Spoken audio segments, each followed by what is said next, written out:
Hey everyone, Blame It On Ryan back with another video, and today we're taking a look at Star Wars Outlaws on Nintendo Switch 2 and comparing it directly against Star Wars Outlaws on the Lenovo Legion Go.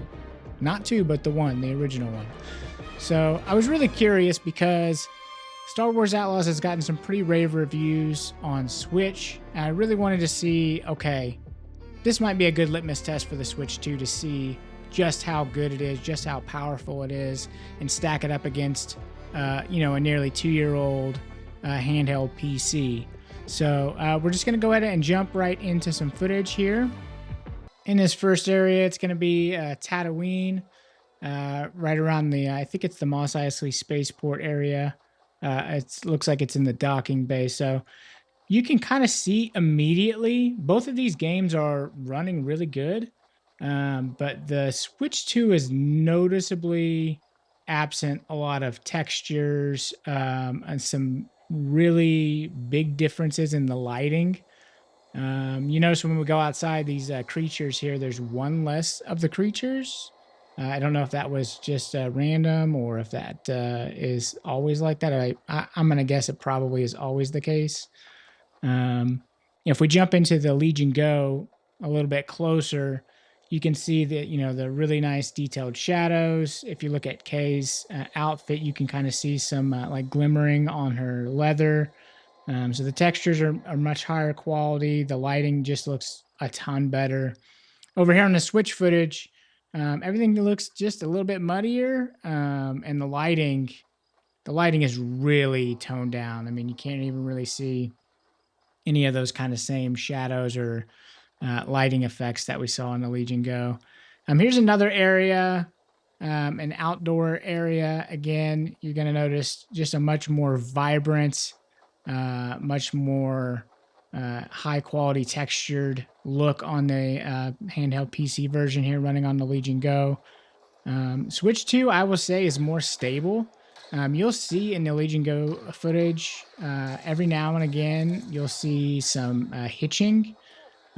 Usually it's kind of like, it kind of seems like loading, but it's really hard to tell if it's loading or if it's just random. But every now and again, the Legion Go will just kind of just drop frame rates or drop frames, a bunch of them, and just kind of like speed up, catch up. So I don't know if that's an optimization thing or what, but that does happen a lot on the Legion Go version, whereas the Switch 2 version is really running at, it's probably close to 30 frames, I would guess, and it's just smooth. So there's really none of that kind of hitching or anything like that. But on the downside, you get a little bit of more of a muddy overall image quality.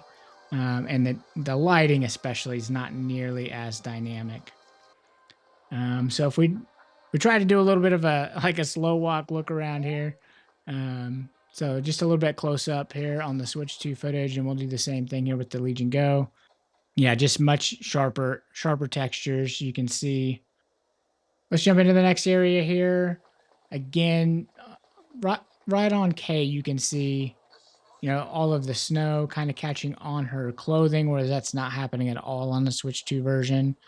The lighting just seems to pop a little bit more. Everything's just a little bit crispier, a little bit sharper. And I will show you the settings that I'm running on the PC version. They're literally as low as they could possibly go. And it's running at 800p, and it's being up-res to 1600p of the screen. Jumping into the close-up footage here of the Legion Go version. Yeah, the snow packed on there. Really looks good, really looks sharp. You can see some of that hitching I was talking about, where you kind of go into a new little area and you get some of that stuttering. That is consistent in all of my testing. It happens pretty much everywhere at different points. Once you're kind of in the area, doing things seems like it settles down, but it does happen a lot. Switch 2 version, nice and smooth. You don't have any of that snow on K. Overall image quality, just much more muddy. You can tell it's definitely running at a lower resolution. I would guess maybe it's not even 720p. It's really hard to tell. If you're curious about loading, I also tested the loading times. So this is just, I didn't do a bunch of them. I just did one of them here. They actually both load uh, pretty comparably. I think the Legion Go does load up just a little bit quicker, but it's not anything that I would worry about. If I was trying to, if I had both of these devices and I'm trying to decide which one I want to play on, I'm not really going to go by the load times. You saw it's pretty quick there. Another final little area here. The time of days don't exactly match up, but with the dynamic time of day changing, it was kind of hard to get all that stuff to line up right. But I did the best I could. You can see in the Switch version, it's a little more foggy in the distance, so you kind of the draw distance isn't nearly as far as it is on the Legion Go. So that's just another one of the trade-offs. Again, I think the Switch version is totally playable. If this is all you have is the Switch 2, I mean, yeah, by all means, this runs great. It looks good enough, I think, for handheld. But if you have a PC handheld, Legion Go here, the Z1 Extreme version, I would probably play it on that over the Switch 2 version personally. Hey, that's it for the video today, guys. What did you guys think about the comparison between the Switch 2 version of Star Wars Outlaws and the handheld PC version running on the Lenovo Legion Go Z1 Extreme 16GB model? What do you think? Which one won out in your eyes? Is that stuttering that happens on the handheld version? Would that push you over to the Switch 2 version, or is the overall much worse image quality a driver for you to play it on the handheld PC? Let me know that down in the comments below. If you haven't already, please like the video, subscribe to the channel if you haven't already, and hey, I really appreciate you guys watching, and hey, we'll see you in the next one.